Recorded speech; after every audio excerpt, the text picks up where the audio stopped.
This podcast is proud to be part of the TalkSport Fan Network. TalkSport. Powered by fans. The TalkSport Fan Network is proudly supported by McDelivery, bringing you the food you love. McDelivery brings a top-tier lineup of food right to your door. No matter the result, you'll always be winning with McDelivery. Order now on the McDonald's app and you'll get rewards points delivered too. So that ordering today means some tasty rewards for tomorrow. Only via app at participating restaurants. 18 plus. Rewards registration required. Points only on menu items. Delivery fee and terms apply. See mcdonalds.com.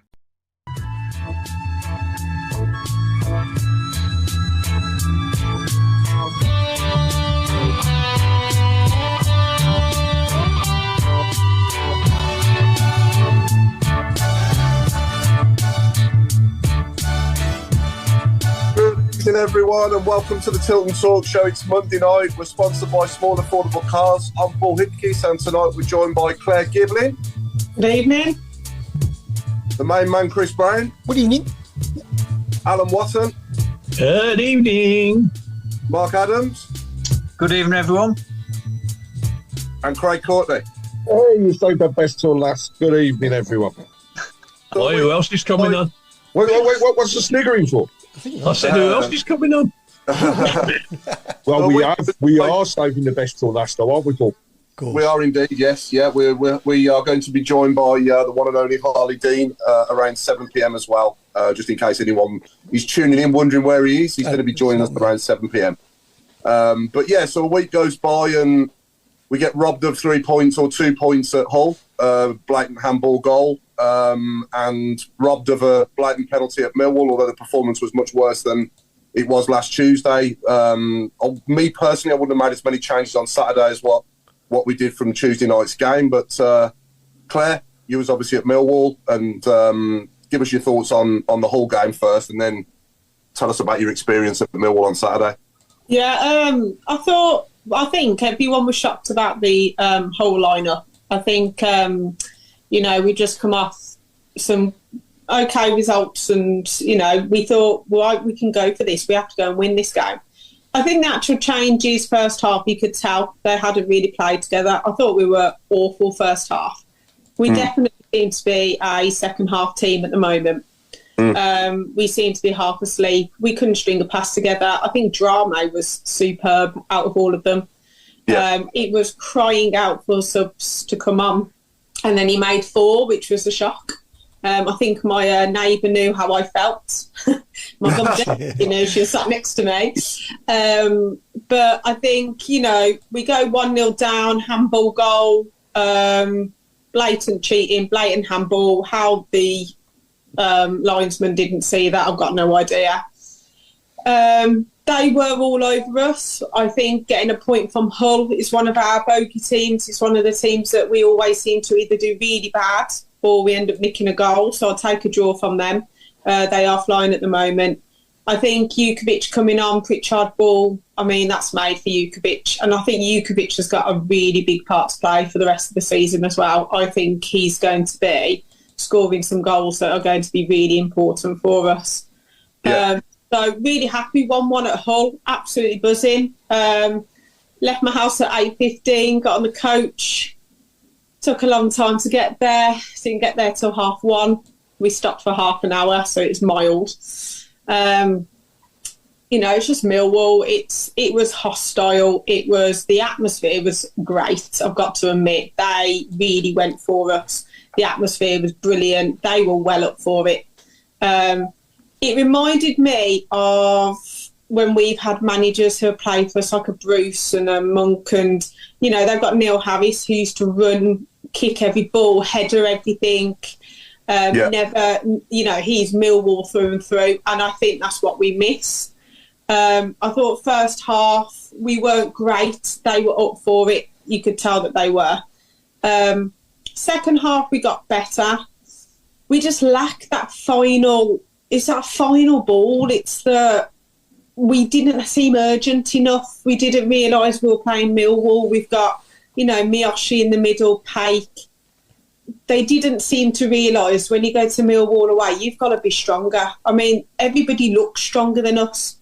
Bakuna don't rate him on the wing. I'm sorry, he doesn't do enough at back. And for what Mark Roberts did for that goal, I don't care if he pushed, mate. You've got to stand tall for that. Definitely. You know? And at the end, a handful of them came over and clapped. And to be fair, Bakuna took it all because we weren't all very happy because we had got locked in as well. We had to stay in afterwards. Pritchard took it as well, but a lot of them didn't come over. I do think we lacked that leader. We really lacked the leader at Millwall. It's a shame because it was a must-not-lose game, and it's just typical 90th minute. But the noise they made when they scored and the celebrations were ridiculous. It was like they'd won the league. That's how happy they were. So I think we've got to stick together. We've got to get something tomorrow. We've got to keep it in our own hands. Do I think that we need somebody to help Venus? I don't know. A Robbo would be great. Just get him in for like 10 games. Do you know what I mean? I'll give him a lift if he needs one. But we've still got... The problem is our away form is awful. We've won 3 away all season. That's our problem. Our away form is woeful. We've got to get better away. We've got to start picking up some points, and tomorrow is massive. Absolutely massive. I think for me, the best defensive partnership we've had as 2 centre-halves this season was at Hull away. I thought Buchanan and Iwood were brilliant together. Yeah. And then I was hoping he was going to stick with that at Millwall, but he didn't. And I'm not saying Roberts, has done us bad. He's done okay. But I just thought after such a good performance at Hull, the way they played together, and I guess the one positive as well is we've only conceded 1 legal goal, haven't we, in the last 180 minutes or plus stoppages. So, we've stopped the rot of conceding a lot of goals, which we did in the previous 2. We conceded 7, but... Alan, give us your thoughts. I mean, that's certainly my opinion. Anyway, that's the positive, isn't it? Yeah. I just working up towards my after-match report, I made a few notes, and one of the things I said was it was nice to have a decent referee for a change. I scrubbed that out, and I remarked on. I agree with you. The whole back 4 was excellent, and he changed it, and there was nothing wrong with it. Wrong with it. I thought Roberts had a good game. Iwoo, fine. And then what happens? The corner comes across, and he was at fault. Pushed or not, he was at fault. Now, a bloke's played nearly 95 minutes without putting a foot wrong and makes a mistake, and we lose the game. That can happen, can't it? I mean, It is, but also said in my report afterwards, the reason we lost wasn't because we conceded a goal in the last minute. We didn't score a goal. And we had, Miyoshi had one, and he tried to cross it when he should have shot. He got a clear shot at goal. Stansfield had a couple of clear shots, pulled them wide. It wasn't like there were half chances. That they should have been up in the back of the net. And and going back to Claire's point, that's why our away form is so poor. It's because we can't score away. We don't score too many at home, but away from home, we don't seem to have that ruthless streak. I mean, we scored 3 goals at home last week, 3 good goals, and conceded 4 bad ones. Now, as I said, if we'd have scored 1 goal on Saturday, we wouldn't have lost, would we? We probably would have won because it would have deflated them, but we certainly wouldn't have lost. You can't keep moaning that, we got beat 1-0 and the ref did this and the ref did that. We had chances to score and we didn't do it, and we've got to change that. Now, my suggestion is we go. What have we got in our locker that we can spring on somebody? And I think George Hall might be the answer. We'd have him and Stansfield up front, who are very quick. Okay, very quick. Yeah. And let's play to that. Not fiddling around. Bang, off you go, son. I mean, against Hull, he was hauled over. That should have been a red card, and he never even got a free kick. He was away. Why with the Fairies? There's 3 of them behind him, and 1 tripped him up. Nothing. Didn't even get a free kick. Now, he's going to get him. He's going to get him. If he does that, he did it to Hull, at Millwall as well. He broke away down the right-hand side. He got brought down, and the Millwall crowd are all moaning. And I was listening to their commentators. And when they replayed it, he said, that was a bloody good decision by the referee because they just whipped his legs from under him. Now, if you've got somebody doing that to them for 90 minutes, even the worst referee in the world has got to give us something sometime. And it's the only thing that we haven't tried so far is a bit of pace up front. And George could be the man. Yeah, or bring Dukey back for a bit and play him up there with Stansfield and go 4-4-2. That could be staring us in the face as the get-out clause as well. But, I mean, is it just me that's crying out for... And I know a lot of people hate VAR, but, you know, you do get more right decisions than wrong decisions with it. And I know it takes them a long time to get to it, but for me personally, I hate losing, obviously. I hate losing at anything, but I don't mind losing when I've lost fair and square. And we haven't lost fair and square on Saturday. That was a penalty on Stansfield. And we should have got 2 extra points at Hull because we should have won that game 1-0. And I know it's all should have, would have, could have, but that was a blatant handball. And I'm convinced that with VAR in the last 2 games, you know, we would have picked up 4 points. Mark, give us your thoughts, mate. What do you think, VAR in the Championship? I think, I wasn't a big fan of it to begin with, but as the weeks have gone by, the months have gone by, I'm starting to agree with you, Paul. I think we need it because going back to the actual what's going on off the pitch. A few months ago, we'd have thought, there's a conspiracy against Blues, but it does make you wonder if there is, because we're getting so many bad decisions and bad officials the last few weeks. It does make you wonder. Yeah. Game-wise, pretty much what Claire and Alan have said. I'd love us to go back to basics a little bit, try and recreate the Dukey and Shea partnership from a few years ago. Just put the fancy football and all the plans on the shelf for 10 games. Let's just go back to basics. Do I think we're going down? I don't think we will. I still think we'll survive. But I'm not panicking, but I am concerned. We've been saying for weeks, you've been saying, Paul, about leadership. There's none. Each end of the pitch, there's no leaders. I think the closest one is probably, like Claire said, it's probably Pritchard. I'm starting to like him. I think he's captain material. But, there's just such a lack of leadership. It's untrue. Yeah. We can say about the previous manager and the disaster that he was in the end, but at the end of the day, those lads who go over the white line, I'm not being corny or anything, but they've got to look in the mirror and have they really, they've got to take responsibility for what they do. And I think a lot of them don't. A lot of them have gone into hiding. That's the thing, isn't it? There was no fight in them on Saturday, really. There's not.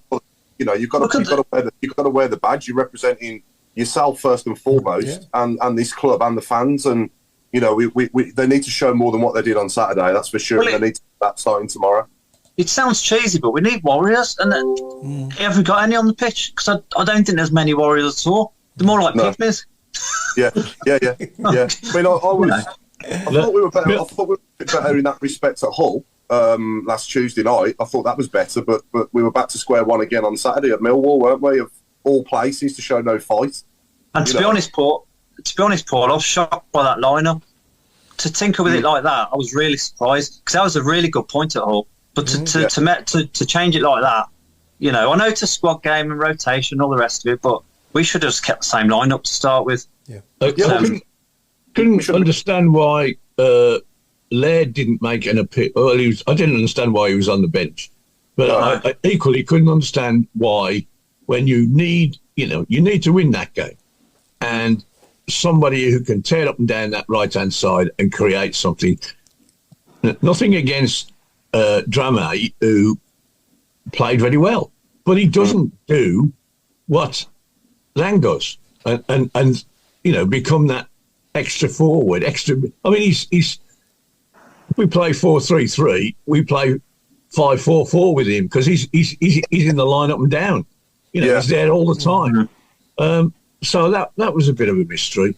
Mm-hmm. I'm not saying VAR is the answer to all of our problems. Obviously, I'm just saying that in the last 2 games, we probably would have had 2 correct decisions given in our favour with it than what we got without it. And because the officials are so incompetent in this league, I just think that you need it because you've got people's livelihoods on the line. You've got people's futures on the line. It's in a way, it's more important to get out of this league at the top and stay in it at the bottom than it is the Premier League. Do you know what I mean? I think, though, we've got to start actually thinking we need to not rely on refereeing decisions. We've got to start playing some football. We've got to start getting some clean sheets. We've got to start scoring some goals because we can say about VAR all we like. It's not going to come in. So we've got to now just start. We've got to start defending properly.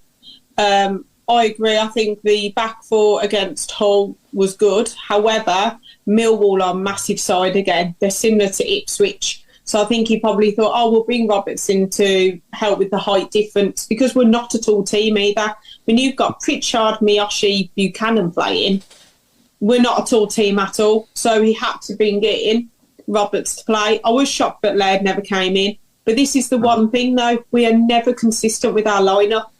It's very rare we go 2 or 3 games with the same team. If you look at all the top teams in this league, I know that we've had injuries and I know we've had suspensions, things like that, but we always seem to swap and change. There'll be a change tomorrow. Be very, very surprised if there's not a change. There'll be a change on Saturday, which, OK, if you're changing it slightly, so say Jukovic was playing against Millwall, I don't think anybody would have gone, bit funny decision, because actually we need some height in there. They score from lots of set pieces. You would have gone, OK, then no problem. But it just seems a bit... We get to a team and we're changing for them instead of going, this is our best team, we're going to attack you. We go, no, we're too scared of you, we're going to change everything. Which, like Hull was probably our second team. But it's simple things what I find. It's like Bakuna could have laid that ball beautifully to James. He's trying to find Tyler Roberts with 3 people by him. The lack of football intelligence sometimes. I'm not saying he's not a good player. He's a brilliant player, Bakuna. He's an artist at his game. But it's like Mowbray said, we need some soldiers in there. And at the moment, I can't find anybody apart from Pritchard who actually put his foot in. And that was against Millwall, who were flying into challenges. And they had the whole ground hostile. And it was great. I must admit, I'm starting to be won over by this need of leaders and aggression. Millwall didn't stop kicking us from beginning to end. Whenever we did get away, we got lapped, and there was a lot of finger wagging at their back four, but nobody dealt with it. Now, I would like we get booked every time we breathe on somebody, but I'd like to see somebody get booked for a good one. Sorry, ref. And the bloke's rolling in agony. That's what I want to see occasionally. Not too much because we're going to end up with 5 players. But you know what I mean? It's when we pick up these silly bookings, it's for ankle taps and blocking people out. Instead of, woof, there's a 50-50 ball there and I'm going to make it 60-40. Yeah. That sort of attitude. Look at... I watched 2 games yesterday, and there were 3 send-ins after. I watched the Villa match, and I watched the Rangers. Right, that was good, Al. I enjoyed that. I enjoyed that one myself. Yeah, that's right. Well, I did, because I got all my mates down here who support Tottenham saying, "Don't speak to me again if you go and lose to these so-and-sos." And it was wonderful. Now, the commentator on the Villa match said that McGinn was unlucky. Yeah. What was he sent off for? He was genuinely going for. Was he balls? He tried to. He tried to cripple the bloke. Yeah. And we and in the Hibs Rangers match we had 2 more of them, and the 2 commentators saying, "Well, I think he's a bit unlucky there." Now they didn't check those with VAR. Well, gone and stay off. Yeah, I think for me, I'm sick of feeling like this time every year. We're looking down at the league again, and we're looking at the table, and it's just tedious. Yeah, it's boring, isn't it? I think the playoffs have gone, to be honest, Paul. Yeah, I reckon we can kiss that one goodbye. I am, providing we do stay up this season, then I am looking forward to the future under this ownership, and the club's future is going to be exciting. But we just need to overcome everything's all happening at once, isn't it? All at a short space of time. Obviously, our manager's sadly unwell, and hopefully he gets back soon, because we don't half need him, don't we? You can't half tell the difference when he's there to when he's not there. We played 4 games now without him. We haven't won one of them. But surely, though, if you're if he's had such a big, obviously, he's a big part of the team, isn't he, Mowbray? Wouldn't you as a footballer want to play for him? Well, yeah. To me, if somebody's not very well, you would give your everything to play for that manager. They did it when he was there. Surely, knowing he's not very well, you would do even more. This is the problem. We're not got leaders. It's so frustrating. And the fact is that there was fights in the Blues end again. We've all seemed to we've just gone into, I don't know what's going on at the moment, but we're sliding down the league. We're fighting our own players. People having to go at people for being on groups and open houses. People are moaning about Rooney. People want cookout. People are worried about Knighthead going or leaving. Literally 2 weeks ago, we won 2 games on the trot, and we were buzzing. Yeah. The fact is that the last 3 or 4 games, you've had QPR doing wonder results. How they got a result against Leicester is beyond me. Incredible. Stoke all of a sudden won a couple. Millwall on a run. Huddersfield are winning. That's the problem. We've got to start looking at ourselves and going, actually, we need to start going back to basics and playing some football and scoring some goals and not letting them in. I'd rather win 1-0, hit it off his backside and it goes in. I don't care about all this lovely flicks and all that. I saw that on the badge. We've got so many lazy players, and I'm going to call them out. Bakuna's lazy. Yes, he does do enough, but he doesn't work hard enough to get back. Who else? Dembele is lazy as well, and we've never done very well with lazy players. All of our good teams have had people who work for us, and that's the problem. You've got to put your foot in. We've got to get people down St Andrews. We've got to make it hostile like Millwall did. Because you know what? If I was a player and I set out at Millwall, I would be bricking it. We need... Good. Well, thank you, Chris, for that one, because I'm thinking other things. But do you know what I mean? You've got to start fighting for this badge, because at the moment we're not, and it's so frustrating. Yeah, no, we need some... Yeah, go on, Mark. Sorry, Paul. We need someone to set the tempo, don't we? There's nobody setting the tempo at all. It's just... responsibilities being passed all over the place. Yeah. So, Yeah. No, they've got to help themselves at the end of the day. They've got to defend better when they can see, for goals. I mean, we have defended better, I think, in the last... Certainly at Hull we did. And for 95 minutes on Saturday we did as well. So for me, I wouldn't change anything. I wouldn't bring Sanderson back in, put it that way, if it was up to me. I don't think we need him back in there. And he's certainly not a captain, is he? And we conceded 7 in the previous 2 games before he was out. So I wouldn't bring Sanderson back in the team if it was up to me. Who's our captain? That's our problem. Every week we're changing captains. Every week we're changing the back four. We're changing everything. We're swapping and changing here, there, and everywhere. Anderson, Claire, would you play him tomorrow? Is he available tomorrow? Anderson? Not available, is he? I don't think. No, I would go the back four that we had at Hull. Yeah, and I would. I generally would. I would definitely play Laird.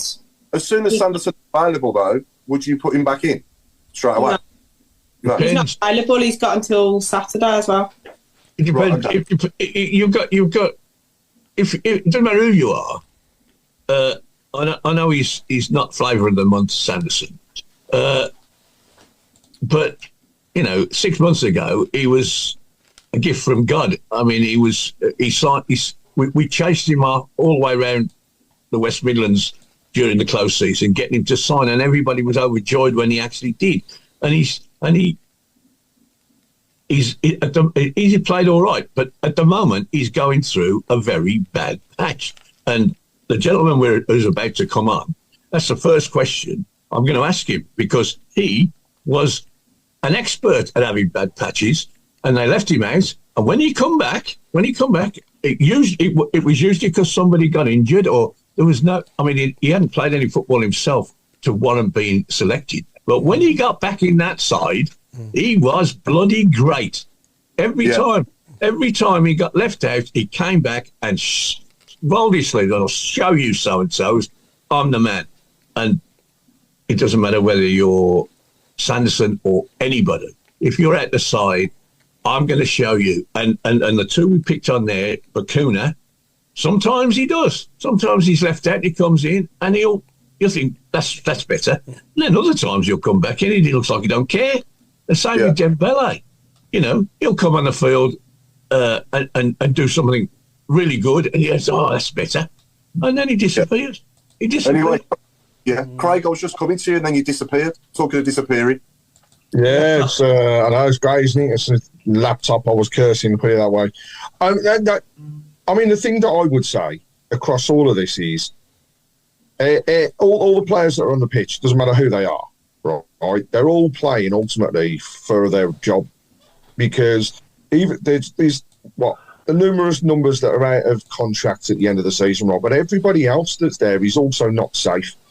So they need to be putting a shift in to show the current owners and the people that are behind the club that they want to play. And it's not about playing for playing football. It's about playing for the badge. It's about playing for the club. Most importantly, it's about playing for the fans and turning up, because a sellout away end at almost every single game, spending thousands of pounds a year to see drivel, and that's what it is.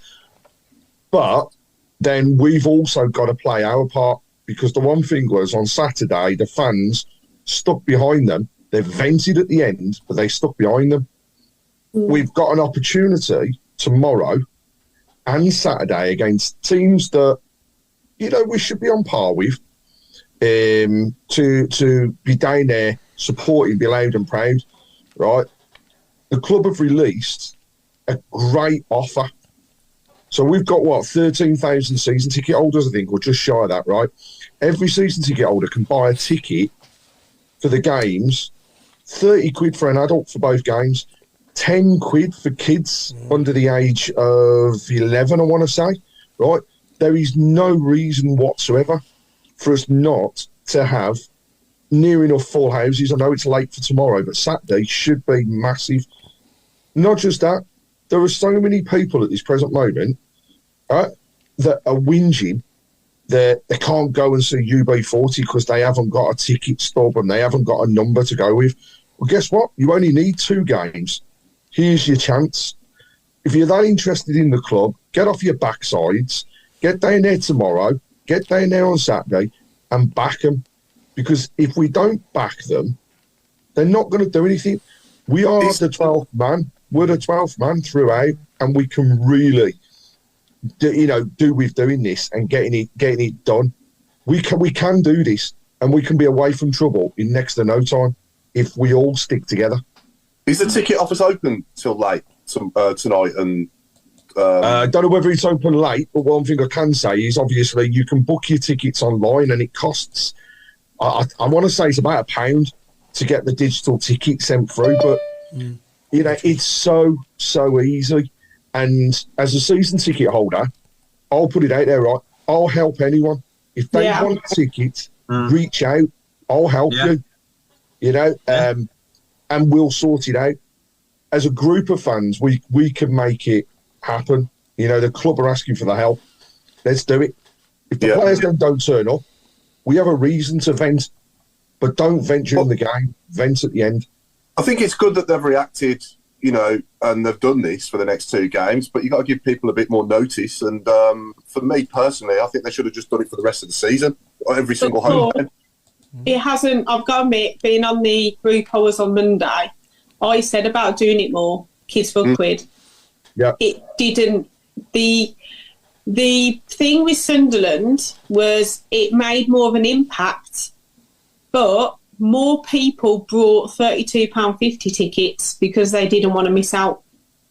Right. So with all these stuff going on, so I said, why don't we do more kids for quid, get more people in? But they went, doesn't make much difference at all. So and the other thing, we've got an opportunity to back them to the hilt. Now, from what I understand, after the game on Saturday, there were a few home truths said in the dressing room, which I absolutely love. And the sheer fact that it's coming off players that are just signing for the club, right, rather than those that are long-lasting and been there a while, for me, that man, if it's true, and because it's all speculation, you never really get to find out. But if it's true, fair play. But that should be enough to be, don't need a team talk. Go out and show people. Yeah. Turn up tomorrow night and kick the ball like mad. Kick the hell out of everything that goes in front of them and show them what can be done. Yeah, absolutely. Yeah, absolutely. Someone joining us. Yeah. Harlee Dean, he's a great defender. Oh, Claire, you've gone all soft and squishy again. I have. I'm not really a fangirl moment. I'm sorry. This is how it's going to be whenever anyone comes on that I like. I'm delighted when we're now joined by a man that is a great defender, that's better than Chris Samba. It's the one and only Harlee Dean. How you doing? You all right? All right, guys, you all right? Yeah, we're okay. Yeah. All good, all good. Good. All good. Well, thank you very much as well for joining us this evening. I know Paul was probably about to say that, so I do apologise for stepping in. No, fine. Go on, Paul. So how's things? How you doing? I'm all right. I've literally just got back from Reading today, so I got in about half hour ago. I had to have a meeting afterwards, so a lot of driving for myself, but I'm all right. Yeah, and how's things going at Reading? Oh, yeah. Be honest. I think the less said about that, the better. Yeah, kind of good. It's sad to see, all football clubs that get in any situation like that. It's just sad to see, as a football fan as well as a Blues fan. I'm a football fan, and there's only certain clubs that I'd like to see in that mess, and Reading isn't one of them. Yeah. So, do you know what's so strange about it? The actual owner has obviously invested a lot of money into the club. He's built a training ground, 70, 80 million, playing squad over the past 2-3 seasons and stuff like that, the budget they've had. So I know it doesn't look good on him right now, and this is just my opinion, but he must have actually gone skint or something, because I don't think you'd invest that much money and care about something that... I mean, the training ground, you should see it, it's incredible.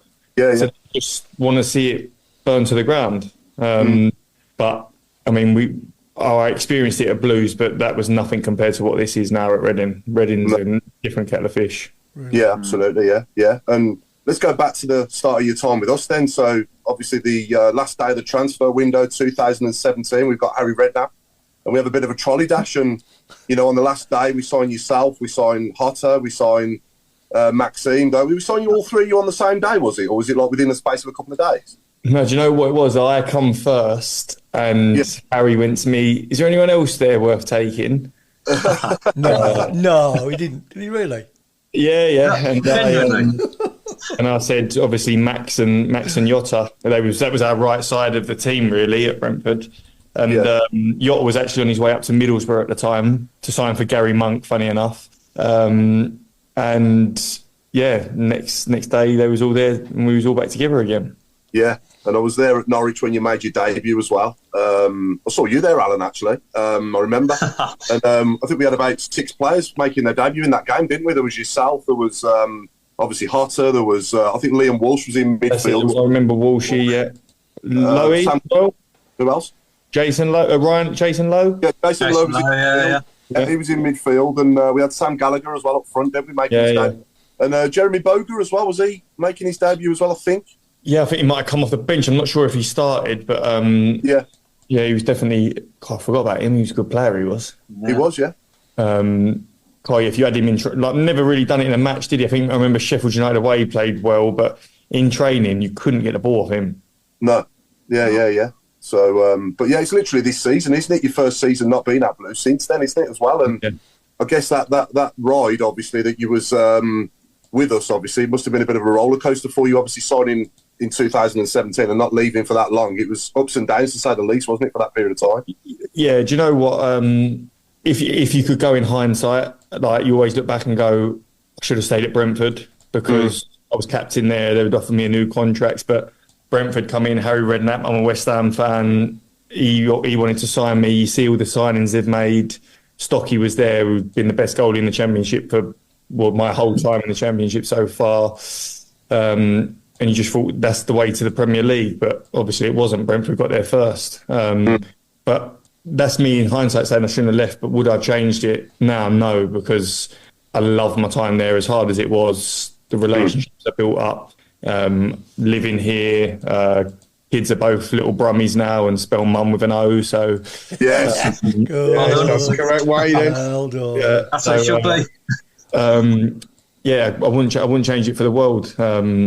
Never really had any success, but I actually value some of the years that we've stayed up because it's a lot harder than it looks to do. And I think obviously this year you can see that it's never really going to be.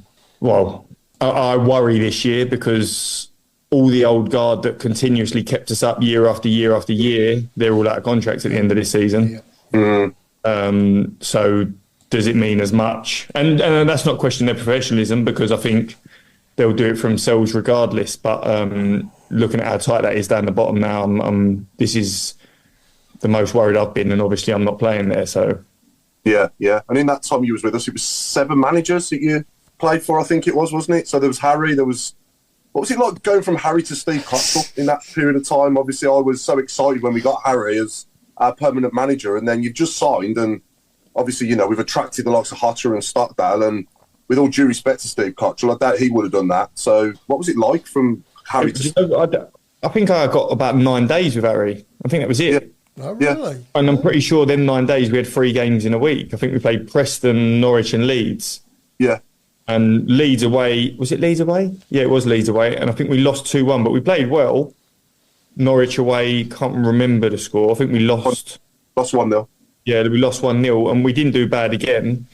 And then Preston at half time, I think we was 2-0 down or something like that. And I think Harry knew then that he was gone before the game had even finished. So, it was just a whirlwind, really. I'd signed there, moved up here, was trying to find somewhere to live. The manager was gone. Then Steve Cottrell come in and done the old, none of you were fit enough. And we had 2 weeks of just running the maddest runs I've ever done in my life. And, then you're just going down that road until Gary Monk come in. Yeah, and he made us look like a different team completely with the same players, didn't he? Yeah, I mean, do you know what, Steve Cottrell actually, as eccentric he was, and I know like how it finished for him with the fans and stuff like that, that fella cared. Like, he was in first out, last out, and you could physically see the toll it took on him. He really cared and he really tried his hardest, but he just got dealt a bad hand, I think, and ultimately it didn't work out for him, which sometimes it does in football. Sometimes it doesn't in football, but I actually liked him, and I still speak to him if I ever see him now or anything. He just got the Forest Green job, and I gave him a little text to say well done or whatever, but was someone who cared, but I just don't think he had that way of relaying it to get people on side at the time. I mean, obviously Gary Monk come in, and apart from Gaffer John Eustace, that was sort of my favourite time at the club. Gary Monk sort of changed the whole thing, didn't he? And really brought everyone back together. And we obviously played that season. We was having a good season, got the points deduction, and I think if we'd have had a few other players that year, I think we'd have got playoffs under him that first season. Yeah, definitely. Yeah. We've got some questions coming in for Harlee on the shout box, Chris. Hundreds. Where do you We've want got to loads. I noticed, go on, Craig. You go through them. Yeah, go on, Craig. Yeah, so, I mean, first of all, a lot of love for you, Harlee. That's the thing from all of the fans.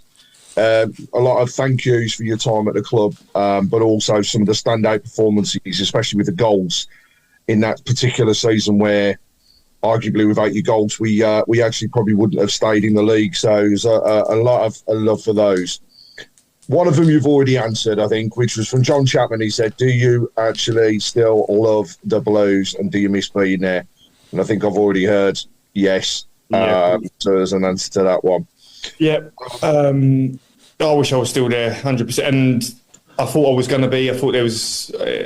if Eustace was there, I think he knew he weren't going to be there at the start of the season, but January just gone. The January that I was still there, they was told they was going to give me another year. Eustace wanted to.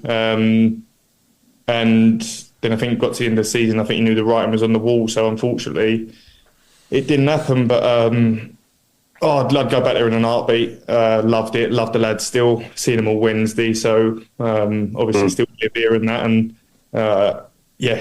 can't say a bad word about anything, to be honest. There's another one which is Dave Twine wants to know, do you still shrug? do I still shrug? I thought I was going to get asked that, so I'm going to tell the story about it now.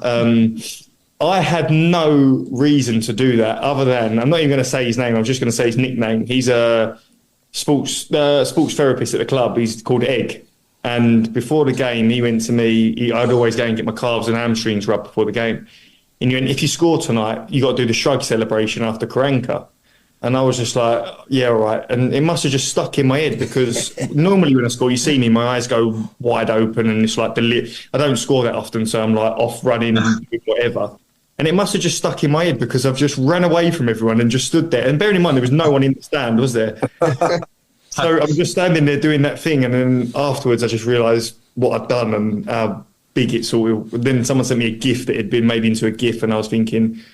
Oh, Jesus. Because I actually got on with Karanka as well. I think I played probably, arguably, some of my best football underneath him that season. And it ended up looking like a terrible dig at him, didn't it? I think for me, my favourite celebration of yours was at Rotherham, the Maradona World Cup '94 one when you went right up to the camera like this. Yeah, again, I didn't even know the camera was there. That was just by luck. Another question. Obviously, you moved with Hotter, and Warren Starling's just asked, why do you think it was that Hotter didn't hit it off at Birmingham? Was it a move at the wrong time, or was it just unfortunate that it just didn't fit? Do you know? I think you could say the same thing about all of us at the time from Brentford, though. I think from what we were, the way we were playing, to then coming to Birmingham, I don't think any of us really fulfilled our potential. We've had good careers at Birmingham, but I don't think what I mean is from when we left Brentford that day to what we all thought was going to happen for ourselves individually or as a collective, I don't think any of us did. I think we just ended up riding, like just going ups and down pieces, but there was never really a rapid increase in anything. And I think that was probably down to the style of football that we played. It changed every 6 months with every new manager that come in. There was never really any consistency, whereas at Brentford we had a philosophy and we knew, like, regardless of the manager coming in, we played the same way all the time. Jota was incredible for Brentford, and then he comes to Birmingham. We was in a bad run of form, and you got players like that when you're in them sort of situations, which we'd never been before. You can't really afford to play them because, all right, they're going to go and give you something unbelievable up top, but right now we need you to help us defend the cross or defend whatever, and he just wasn't that sort of player. But then I'll counter that with when Gary Monk come in, Gary Monk obviously wanted Jota at Borough. I thought he played really well, but then he had a double hernia, which he was playing with, which obviously the fans don't know about and stuff like this. And when you play with them, you're at 60% maximum, but he was doing a job for us, you know what I mean? Yeah. He's apparently a billionaire now, isn't he, Hotter? I know, He's got his own business. I spoke to him the other day. It's something to do with an app and crops and farming and stuff like that. And he invested he's the sole investor into it. Wow. Fair play to him. One other one that's come through, sorry, Paul, is actually from, and it leads on nicely to conversations that we've had, but Lisa Field has sent in a message from Ryan. He's aged 12 and he said, how do you feel about the fact that your son has just recently signed for the Blues Academy? And how did it feel to see Harlee Dean signs for Birmingham on the big board? Do you know what? So he got told at training the week before. The coach pulled me and him, and he trains on Wednesdays and Fridays, and I always take him, like, if I'm not away Friday night, which I haven't been a lot lately. And the coach he said, look, you're going to be the first one of the age group that we want to sign to push all the other lads on. Like, how do you feel? And he went, yeah, good. And I was thinking, like, he showed no emotion or whatever. But then once he left, he got in the car and his smile was like nothing I'd ever seen before. And didn't really ask much about it, didn't really say anything. Then, obviously, the next week, the club had said to us, I'd come into the stadium for signing day. So I wasn't expecting anything major. I thought we'd just go in there, back office or something. And they'd done it unbelievably. We walked into reception. They'd done all the reception up there. I hadn't been back for a while. and his screen was on the back. His picture was on the back screen. They took him up. We went into the owner's box where they'd had all food laid on, shirts and like the contract laid out. And then in the back, obviously the glass backed onto the pitch, and on the big screen, his picture was up. And they took him around the pitch, showed him the changing rooms. And I've always said a big thing from like, if he's not, I don't want him being there just because of me. Like, if he's not good enough, you tell him, blah, blah, blah. I don't want a big fuss and this, that, and the other. So I said to him afterwards, I said, this is a bit much. And he went, no, I said, this is a new ownership. He said, like, this is the way that they want Birmingham to be seen. So anybody young coming through, they're all getting the same treatment. And I thought it was incredible. And it's the happiest I've ever seen him, ever. And he knows this. I try and take a back step. I just let him. Picture the scene. All of your mates around. You've got your McNugget share boxes ready to go. Partner this with your team playing champagne football. Perfect. Order McDelivery now on the McDonald's app. There's nothing quite like a McDelivery. At participating restaurants, 18 plus, serving times, delivery fee and terms apply. See mcdonalds.com. Play with him, but I went through the stage of trying to coach him, and I thought, what am I doing? He's 6. Like, now he's 7. Whatever he wants to do, he wants to do. And if he enjoys it, he enjoys it. So he knows it's just the beginning, but I think he's got a chance, yeah. Yeah, absolutely, yeah. I think Lilypad earlier who asked, out of all the managers that you played at under Blues, was there any that you clashed with? All of them. Yes. Don't worry, they're not listening. No. We won't tell anybody. I clashed with Pep Clotet. Quite not. It was one. It's in real moment, and it was. We'd just been told we was going into like football stopping because of COVID. So we was doing like a session when we knew everyone else had stopped, and something happened. We ended up having a full blown argument on the pitch, calling in this, he's calling me that, he sends me in, and then we went into no football for 3 months, or I can't even remember how long it was. So it just left there. So I'm thinking, oh, what's going on? Then as soon as we come back in, he was like, oh, sorry about that. I was having a bad day. And I was like, yeah, I shouldn't have reacted, blah, blah, blah. And it was all fine. But Steve Cottrell, obviously when he first came in, he didn't play me for the first few weeks. And we was away somewhere. And it's a funny story. We was away somewhere and he went, right, I was sitting there having food, and anyway, I stayed and watched the game afterwards, and all the lads went up to their room or whatever, and Steve was sitting over the other side of the room, and he ends up coming to sit with me, and he went, you're the only one watching the football. I went, I love football, I always watch it. And he went, right, we're going to have a conversation now. He went, I want you to put here what you think of me before this conversation. I'll put here what I think of you before this conversation. Then afterwards, we'll go back to it. And I was like, all right. So he's put his, I've put mine. We've had a conversation for an hour or whatever. And he goes, so what did you put? And I put, a bit of a prick. and he went, well, I said, what did you put? And he went, he put Essex wide boy. And I went, oh, that's a bit strong. And he went, well, that's what I thought. That was my preconception, if you like, from being in here for the past. And he went, has yours changed? And I went, yeah, like, I think you're good as gold. I don't know where the problem's been. And he went, mine's changed to student of the game. Well, as soon as he did that, someone's heard him, and that's all I'm getting called from all the lads for 3 months. That weren't really a clash. That was just I suppose we needed that conversation to happen for him to change his opinion on me, really. Yeah. Alan, I think you had a question for Harlee, didn't you, as well? Yeah, mate. We were discussing the current team and players who've fallen out of favour and not playing as well as they should do and all the rest of it. And I said to the group that you were coming on, and I said you were the prime example of somebody who'd had downsides to your career with Blues, and you'd been left out or you'd had it up, whatever. And I said, but every time that you did, when you came back, you were outstanding. Yep. It was like you rolled your sleeves up and said, I'm going to show these so-and-sos I can play. Mm-hmm. And if you was manager of Birmingham now, and we told you which players we were talking about, would you put that to them, saying, don't grizzle, don't moan, just roll your sleeves up and get out there and do your job? Because that's how I always saw you. And I said to people, I'll have Harlee Dean in my side anytime. whether he's playing good, bad, or indifferent, because you know what you're getting. You know, I appreciate that personally.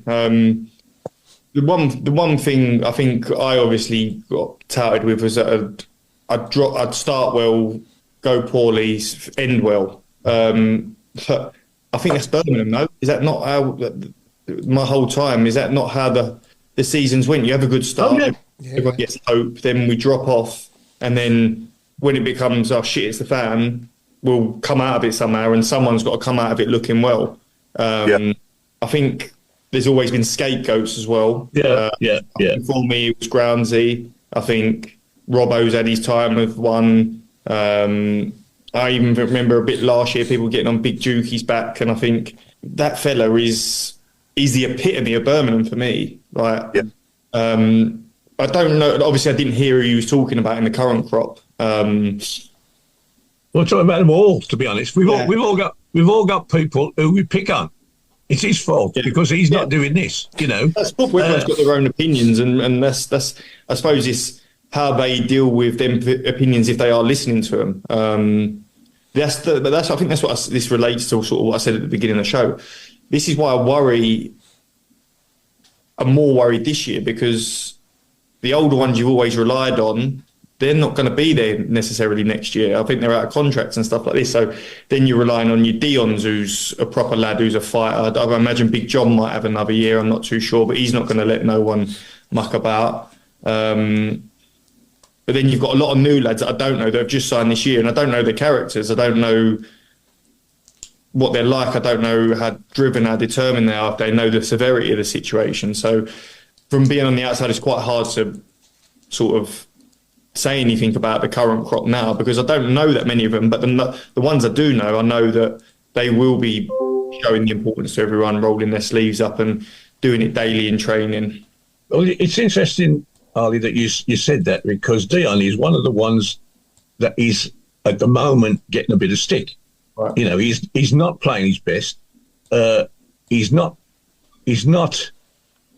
rolling his sleeves up and you know, he's out of form, and I don't think he really knows how to get back into form. The only thing with Dion, pardon? Sorry. The only thing I'll say with Dion is I think his partner's changed a lot lately. I think he's constant. He's never really had a relationship with someone. He was playing with Longy, then Longy went, then he was playing with that Awu fella. He's in and out, and then Robbo, but then Robbo's got injured, and so it's difficult. And he's only 22 years up, or 22, 23. The weight of that armband is heavy, especially when times ain't going well. So is anyone looking after him? Because, all right, he might be the captain, but he's only a young kid. So is someone there to put their arm around him and go, like, come on, sometimes he needs help. He's not, he's a leader, but he's not been around, done it, whatever, which I imagine Big John, Dukey, boys like that are. But the weight of that armband is tough. And I've seen St Andrews packs lately. So if they're on your back, you're feeling it. Do you know what I mean? So it could just be something as simple as that. Or when you went through that experience, when you went on a downer, did whoever was manager at the time, did they put their arm around you, or did they kick you up your backside? Well, I think I had more than a couple. So I remember Gary Monk. I started really well, and remember him turning around to me and going, I think you're the best centre-half in the Championship right now. And it made me feel 10 foot tall. Yeah. And then I remember other times when Lee Bowyer and Mark Kennedy sat there with me and went for a clip out. He went, "You're going to get me sacked, Mark Kennedy." And I'm thinking, like, we've got a game tomorrow. Like, that's not going to help me. And everybody's different, and all managers are different. I've never really needed anything from a manager. I know myself if I'm playing well or I'm not playing well. And the one thing I've always done my whole career is make sure that I've ticked everything throughout the week. So if there's a gym session, I've done every rep of everything. If there's a training session, I've worked my hardest. So that there is an excuse. I played bad on Saturday. It's not because I didn't do that on Tuesday. It's just because I played bad on Saturday. So, which I think is the only thing you can do, because there's always going to be good games and bad games, but you've just got to try and stay on an even keel. Yeah, was that the season you enjoyed the most, Harlee, under Gary Monk, and was that the best partner you had throughout your time with us next to Morrow for that season? Because I thought you were both superb. I think so. Yeah, I think just the way we were set up, just the way we were set up, everybody knew their roles and responsibilities. Everybody knew everybody else's roles and responsibilities, and we enjoyed being that team that we were just horrible to play against. But we was when we was going to hit you, we was going to hit you. Shay was obviously on fire that season. Dukey was on fire. Mags. You had Digger and Keith in the middle. We were just a good, solid team. And I think we played how Birmingham play. We was a solid counter-attacking team, big on set pieces and big on challenges. And it was similar with John Eustace last year as well. I really enjoyed the way he played. I know people might say it might not look the best, but I did think it was effective. And I just think when we had Gary Monk, we had a better quality of player. Yeah, no, absolutely, yeah. Claire, have you got anything you want to ask Harlee? I know we've got quick fire questions coming up, but have you got anything you want to ask him yourself? Hi Harlee, by the way. I think one of the best goals I remember you scoring was the Fulham one. How was that in front of a full St Andrews? Because it was literally bouncing that day. I think that was that my. I'm not sure if it was my first ever goal either. I think it was, for us. I think it was. So a little backstory into that: we was in the dressing room beforehand, and I'm never really one to speak in the dressing room or anything. I think it's a bit for show, and I'll just say if I speak, then it's the way I work off of someone that I grew up playing with, and when he spoke, he listened. Because he didn't speak that often, but when he said something, you went, oh, right, you've got to listen to this. So I ended up saying something just before we went out and got a bit carried away and don't really remember the ins and outs of it. But fast forward probably a year, not the next season after, we played Leicester in a pre-season game. Brendan Rodgers was the manager. And he come up to me, he went, I heard you gave the most inspiring team talk ever given the most inspiring team talk ever given. And I was like, what do you mean? He was like, before the Fulham game. And I was like, oh yeah, do you know that? He went, oh, Gary Monk told me. The manager wasn't even in the dressing room. He always waited in his office, so he must have heard it through the wall or whatever. But my point is that I think that me giving that, I just hyped myself up. And we knew that they were going out there to get promoted that day, and we knew we had to win to stay up. And I just think to a man, we was all sort of on it, and scoring the goal just seemed like it was, just one of them things that was meant to be because I'd already said something beforehand. What are you doing tomorrow night, Harlee? Give us the team talk. I'll probably be sitting on the bench against Derby, if I'm honest. I was going to say, going back to the current day, Harlee, we've been talking earlier about, if we're not going to have a manager in the dugout possibly for the rest of the season. Do you think there'd be a benefit in getting yet another sort of interim manager in? Would you stick with the number 2? How would you feel if you were a player and you saw like a Neil Warnock, for argument's sake? Do you think that would inspire him to raise the game? Or do you think it's not worth it? Or what's your take on it? Do you know what I finally think? I think they had the right appointment in Johnny Eustace, but I think since Gary Monk, I think Tony Mowbray's the right appointment, finally. I think he's 100%, yeah. Everything that Birmingham's needed for a long time. Obviously, I wasn't there under Rooney, but to get rid of Eustace for no reason whatsoever, and we all know the way that went with Rooney. I think they made a mistake in getting rid of Eustace, but now I think they've got Tony Mowbray, so he obviously trusts his assistant, and I imagine the lads respect him because they respect the manager. So bringing somebody else in now it would be typical Birmingham, but I don't think it needs to happen. I think I'm sure he might not be there day to day, but I'm sure he's having input and stuff like that on the team. Yeah, Bill Mint's asking, do you ever come and watch us now? Have you been back to the game since you left? When have I did get to a match. What did I watch? So I'm always sorting tickets out. I've got a lot of friends around here, and I'm forever sorting tickets out for the lads. But I went to it was a Sunderland game, 4-3. Oh right, okay. Oh, was it? Yeah. And No, that's it. Just one. I've been obviously with Reading, so games usually clash and stuff like that. But and even Friday nights, really, I'm not really a fan of going on a Friday night because you don't get home till too late, and if we've got to play tomorrow.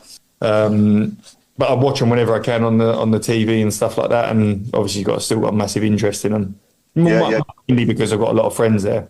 Yeah, absolutely. What was the high and low points at Blues, and what advice would you give? What advice would you give now you've moved on? I guess you mean so obviously the lads now. That's from Nigel Mann, so one of our regular viewers. Highs and lows. I think the low was the low was when I got left out with Bowyer. That was low. And I think the high was coming back under Eustace. You scored at Stoke, didn't you? Yeah. Remember that? My dad had come to that. My dad don't come to all the games, but he decided to come to that one, and he took little Harlee with him. And I scored, and they was all singing the Harlee Dean song, and little man thought it was for him. My dad was going, "They're singing for you," and he was like turning around. And that was one of my favourite moments, actually.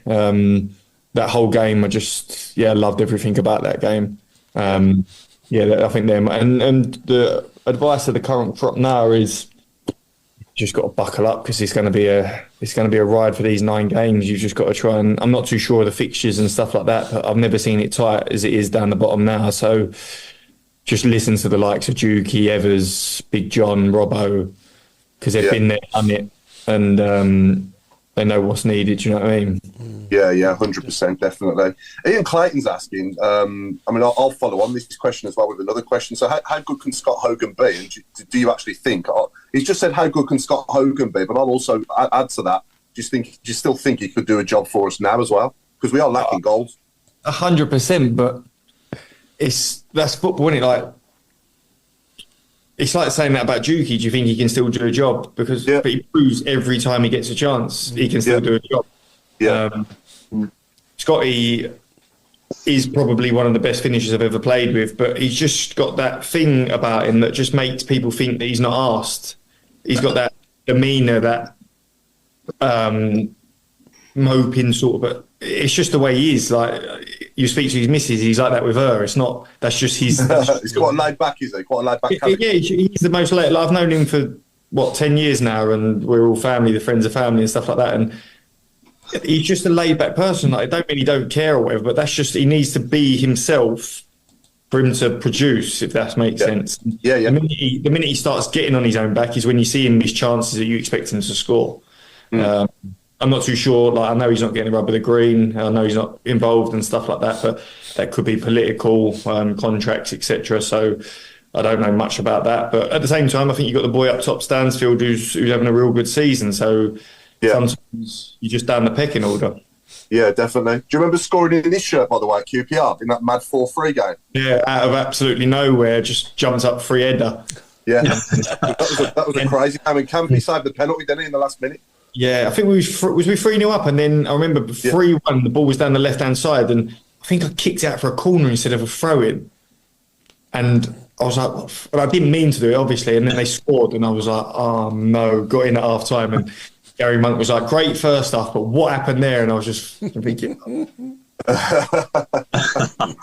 just for a bit of fun, we've got Claire's quickfire questions. I've renamed it, Claire. It's now Claire's quickfire questions. Yeah. I'm happy to do that. Right, ready? Yep. What was your blues initiation song? We was in Norwich. It was Norwich away, so I sung, I believe, in a thing called Love by the Darkness, because I think they're from Norwich. It was quite apt at the time. But we did have 20 people performing because there were so many new signings. So you're overthinking this, mate. You really are. What do you normally do when you get home from a game?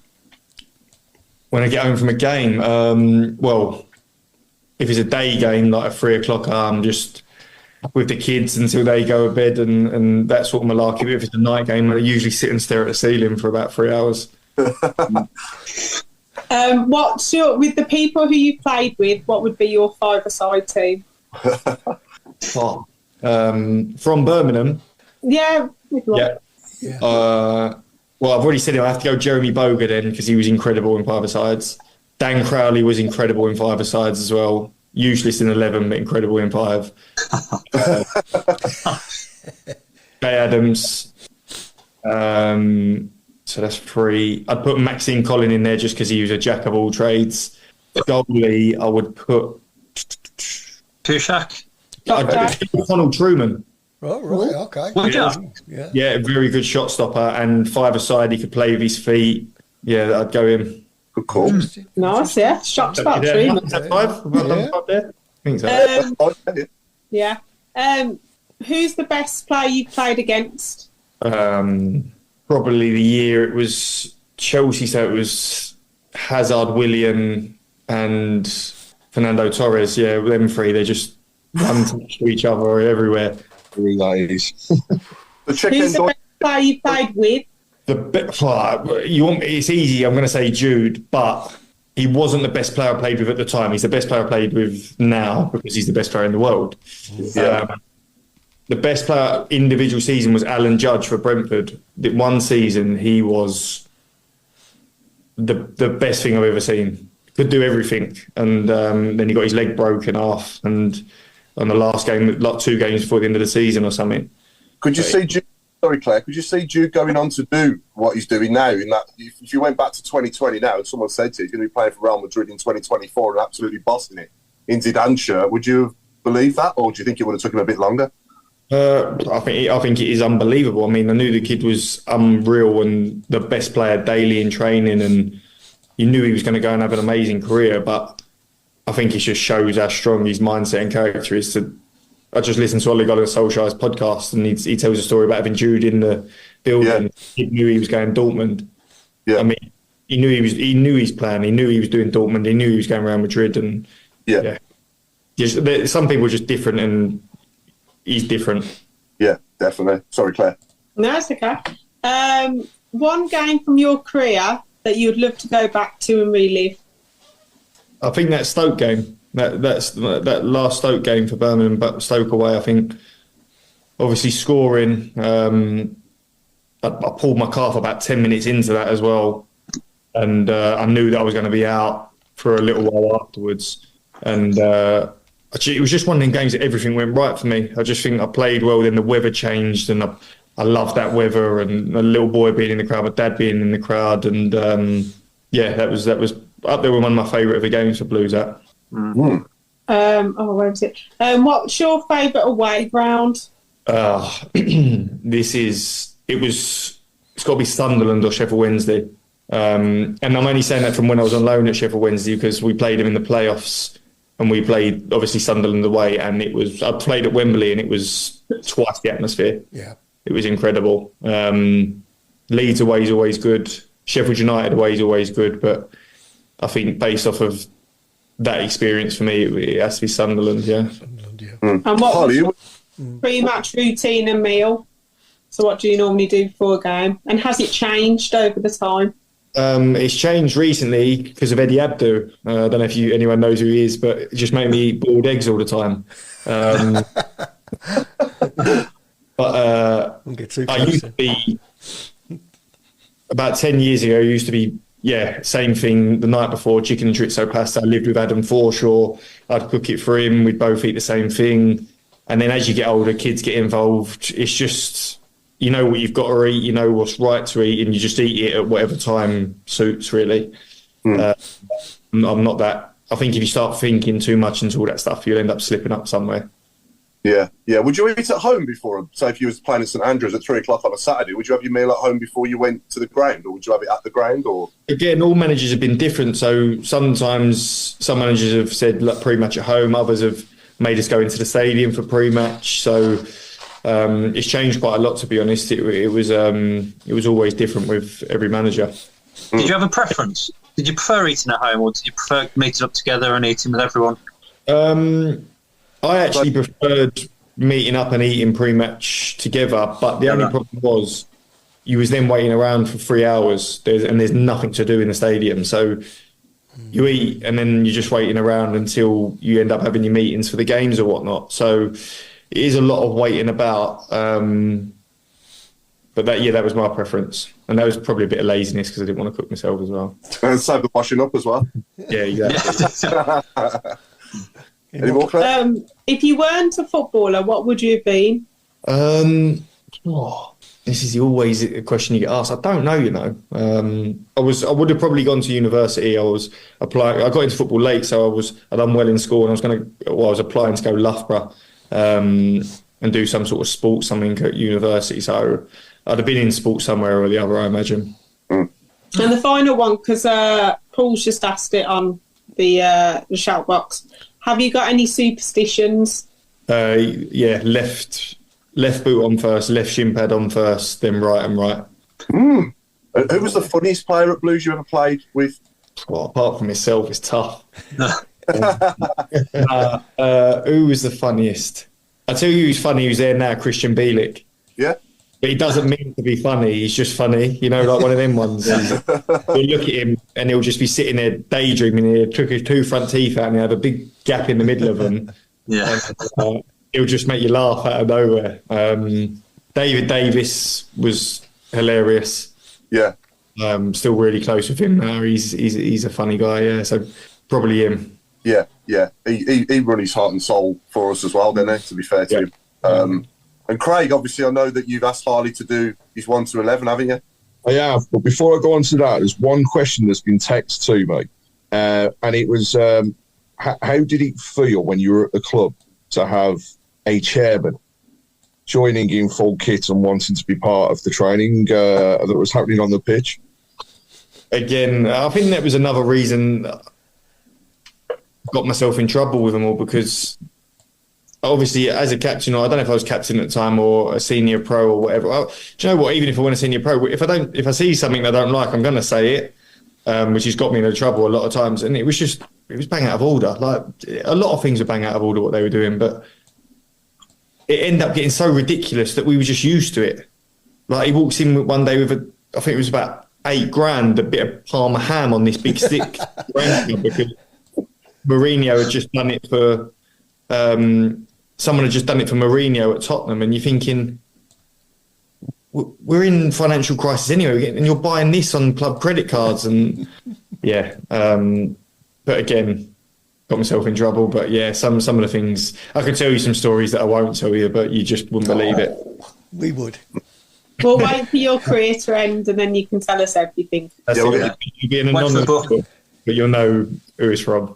Yeah. Yeah, so yeah. Go on, Paul. 1 to 11. No, go on, mate. Go on, the floor is yours.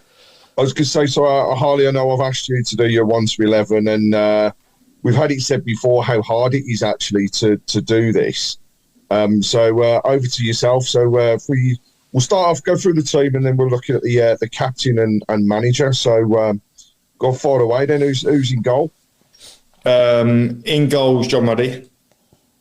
He was. Do you want me to explain about him as well? Yeah. I played with good goalies throughout my career, like a lot of Brentford, obviously a lot of Birmingham, Stocky, Kushak, Everidge. But I'd never played with someone like John before. I mean, it was just next. You just felt like there was a mountain behind you, and he was just that presence. Great guy off the pitch. Knew what he was. He was just so self-confident in himself that he made you feel more assured. That's all I can say about him. And he's obviously had a fantastic career, and I've seen some of the saves he made the weekend. He's still doing it now. So, yeah, top goalie. Right back, it's got to be Max Collin. I think we've played over 500 games with each other or something like that. So playing with him was just natural, and one of my best friends outside of football, and just a great guy. And another one who just gave everything to it daily. Centre backs, see, it's a tough one because I want to put, it's tough. Sorry to interrupt you, Harlee. Somebody's just come back to me with Max. I remember when this shirt came out and he was modelling it on Instagram, and you commented, same colour as your teeth. Yeah.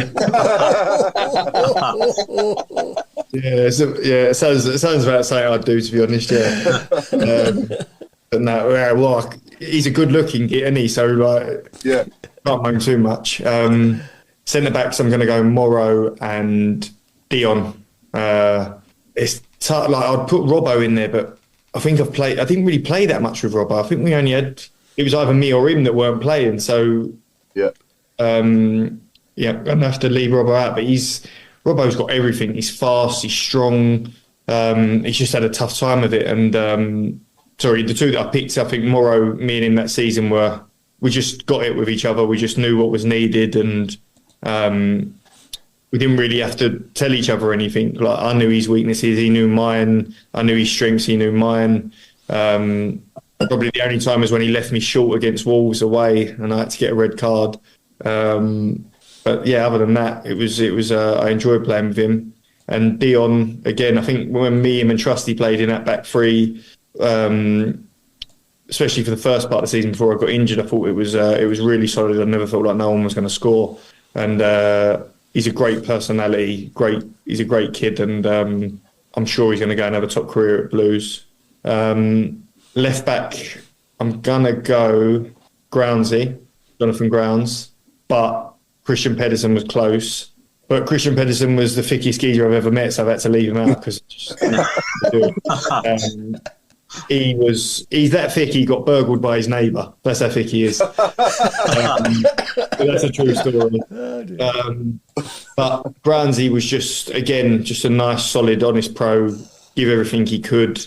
Knew what he could do, knew what he couldn't do, and I think he got a bit harshly treated, but I think he's actually back at Birmingham now with the under-15s doing some coaching. So I think he's my left back. Midfield, I'm gonna go.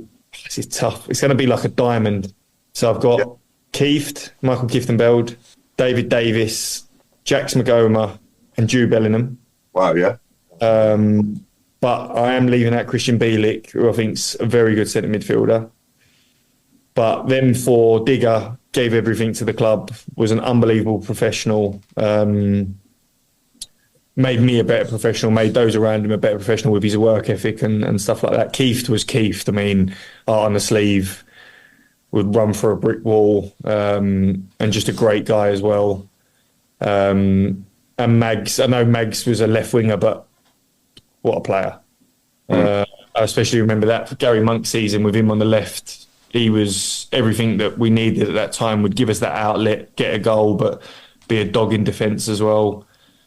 And then Jude's got to be in there because for a 16-year-old to come into the team at that point and be the best player every day, every match day, and just be so humble and quiet at the same time, and to go on to do what he's done now. I mean, I've got to put him in just to say that I've played with him. Next level. And then two up top is Shay and Juki. I think that partnership, especially that season when Shay started working with James Beattie, I think Shay was on fire and he's gone on to have a great career. And I think Juki's probably arguably the Blues player of the last 10, 15 years for me. I don't think anyone's done more for the club and especially scored more important goals, and he epitomises Birmingham, and can't speak highly enough of him. I think for me, he's the best player I've ever seen in a blue shirt at taking heady goals. He's just an absolute monster in the air, and he's unbelievable. He's incredible at everything, and I tell you, he might not look like it, but he will cover more distance daily than anybody else in the whole squad because he works that hard. Yeah. He would 34 when I was there, 33, 34, and he would be the highest we're going in the charts, and he's the highest out of everyone. Yeah. So I think that shows what he's about, and whenever called upon, he's always ready as well, which is a massive thing to be, because a lot of people can sulk and not prepare properly, but he obviously doesn't. I think he come on and scored that big goal in the draw the other day against Hull, and I'm sure when they need him again, which they will, he'll produce. Yeah. And in midfield, obviously, Hotter doesn't quite make it, does he? Or Gary Gardner or people like that as well? No. Obviously, Jota would have made my Brentford one, but at Birmingham, as you said, it just never really happened for him. I was thinking about the midfield. It was a tough one because there was a lot of obviously played with a lot of players there, but just when I think about it, I think of that specific season. Yeah, what about Czech Endoy? Did he come into your thought process? As a lottery winner, he definitely comes in. But again, what a lovely bloke. Like an unbelievable fella, but just absolutely useless at football, weren't he? But he was an unbelievable fella, and his work ethic was incredible. Like, we'd be doing training sessions. If there was a break, he'd just be on the floor doing 400 press-ups and then pull a skipping rope out of nowhere and just start skipping and stuff. And sorry, you know what? I spoke wrongly then. He's not a useless footballer. He's very niche to, like, his attributes were one thing, but we just never played to him. So yeah, it's hard, isn't it? Yeah, no, definitely. Al, would you agree with that, Juki? Is he the best you've seen in your time of taking headed goals, or did you see somebody better before my time? It's a very good question. Yeah. It's a tough Bob one. Latchford. Yeah. Bob Latchford would be the closest, I think. Yeah. Yeah. He used to head not only the ball but the goalkeeper as well. And going back a bit further than that, even Ken Leake was a great header of the ball. But certainly for the last 25, 30 years, there's nobody been close. The one I remember from Dukey was last year at Reading. He equalised. I can't remember. The head across from the left-hand side. Yeah. Unbelievable header. And I was right behind that, and it went like a bullet. The goalkeeper, three goalkeepers wouldn't have stopped it. It was such a good. Again, another game we should have won, but we didn't. Away from home. Yeah. I was gonna say, sorry, Paul. I was gonna say to Harlee, you put Bielik in midfield there. Do you think that's his best position? Because he has been filling in defence as well. Do you reckon midfield is his best position for us? Yeah, he's definitely his best position. He's not brave enough to be a centre half. I know football's changing and stuff like that, but he'll tell you himself he's a bit worried about certain situations. So I think that base of midfield. I think he was. I really enjoyed playing with him last year under Eustace. But again, obviously styles change and then it affects people. Obviously, Rooney come in and wanted to play all-out football, and when you haven't got the players to do that, it's gonna be difficult. And I've seen a lot of managers come to Birmingham and try and do that, and unfortunately, it never really worked. Exactly. Any good pranks you can tell us about Harlee amongst the lads, like, or any funny stories?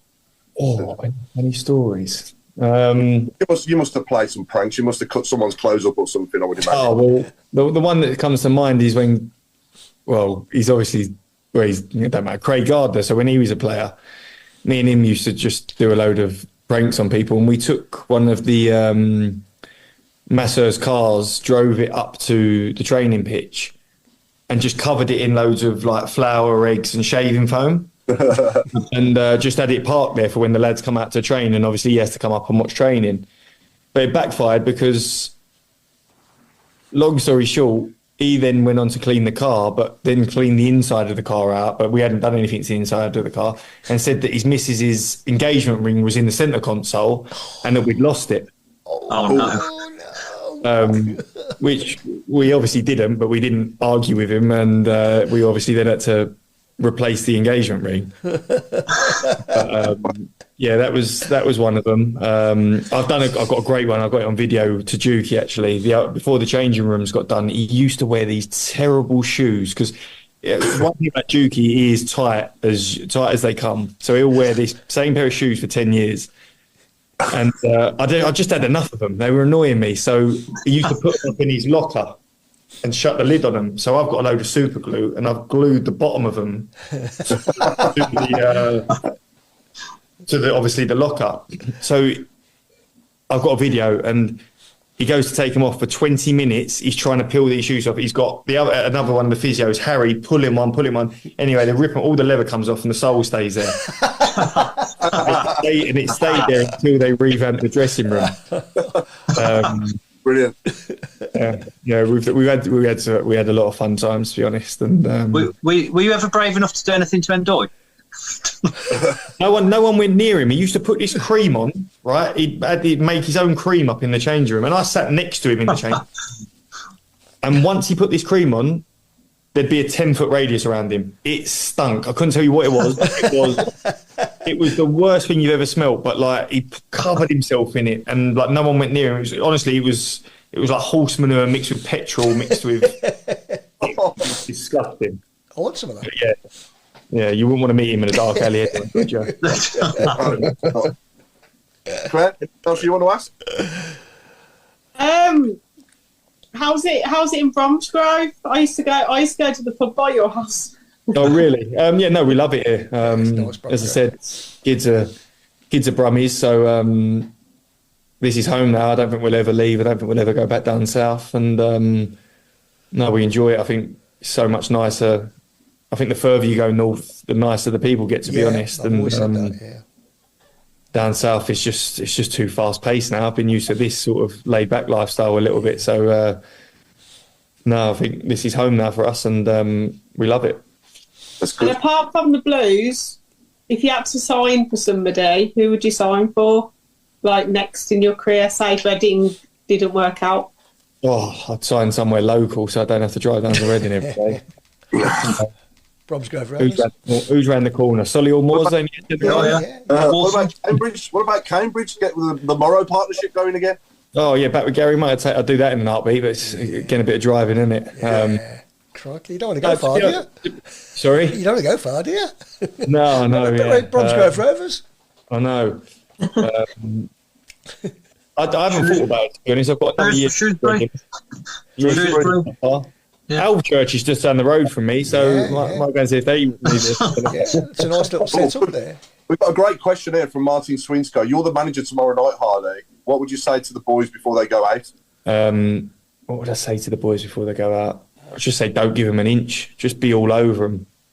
Just don't never say die. It's never over. I wouldn't worry too much about how we're going to play and style of play and stuff like that. It would just be let's go out there and fight. And that's what John Eustace was brilliant at. Like we do post-match debriefs, and the first 5 minutes he would show the duels that we've won, like the tackles, and you go, I love that. Like, it'd just be people smashing people. And he made such an emphasis on that being important that we never got rolled over by a team, really.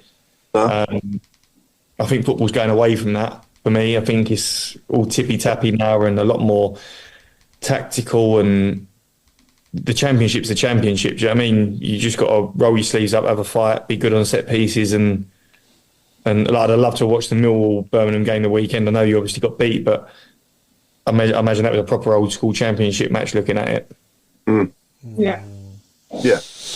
We've come to the end. I want to end the show by thanking you for all your efforts for us, Harlee. You know, you ran through a brick wall for us during the time with us, and you was a good captain as well. And thanks for all your efforts, mate. And thanks for the time and memories, mate. And that goal against Fulham, I think, is my best memory of you. You know, that when you scored that opening goal in that game, it was massive, and the sun was shining. I was in the Legends Lounge that day as well, so it was a good memory of mine. And it was Paul Robinson, and I know Paul pretty well as well, and it was his last professional appearance as well. Didn't they, late on?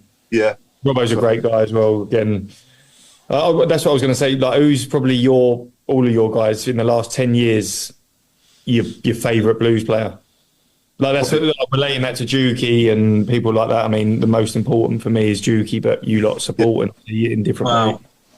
I think for me, like, I'd go with Juki. I mean, I love Jude. Like I say earlier, he wasn't as the level he's at now. As much as I liked him, but Juki just sums everything up. He's just different level. Yeah. I think for longevity, I'd agree, but I think Robbo as well did well for us. You know, he was an important captain as well. Certainly during some really, really tough times as well, you know. It was even worse then. So, importance-wise, I think so. Yeah. Don't blow you up too much, Harlee, but you'll be on my... you'll be always the first bloke on the team list for me. I appreciate it. Oh, yeah, of course. We had this different good Harlee Dean. I meant Juki second. I meant Juki, second most important. I appreciate it. Thank you very much. Okay, is that full time, Chris? It is, we've gone over 3 minutes. We're into Fergie time. It's worth it. So thanks everyone for watching tonight, and thanks Harlee for your time. And we've been the Tilton Talk Show, sponsored by Smaller Bulber Cars. I'm Paul Hipkiss, and it's good night from me, and it's good night from Mark Adams. Cheers, Paul. It's good night from me, and it's good night from Claire Giblin. It's a good night from me, and it's good night from Craig Courtney. And it's a good night from me. Thank you, Harlee, for joining us. And it's a good night from Alan Watson. It's good night. Good night from me. I've managed to keep my cough under control.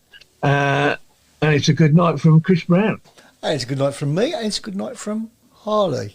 And it's a good night from me, and it's a good night from my dogs. Thank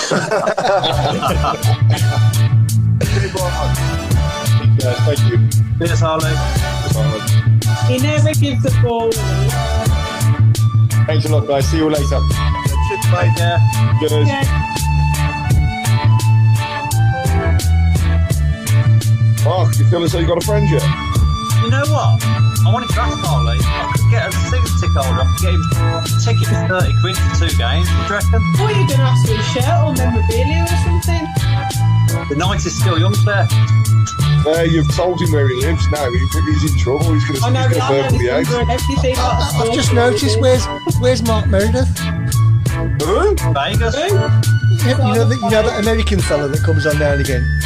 Oh, yeah. Tidy Lank. Where is he? What, Tom Wagner's been on? That's to lower the tone, doesn't he, every week? Mark, are you slopping out tonight? As always. Why wouldn't I, Craig? Don't use the road. Away days are great, but there's nothing quite like playing at home. The same goes for McDonald's. Maximise your home ground advantage with McDelivery. Order now on the McDonald's app. At participating restaurants, 18 plus, serving times, delivery fee and terms apply. See mcdonalds.com. This podcast is proud to be part of the TalkSport Fan Network. TalkSport. Powered by fans.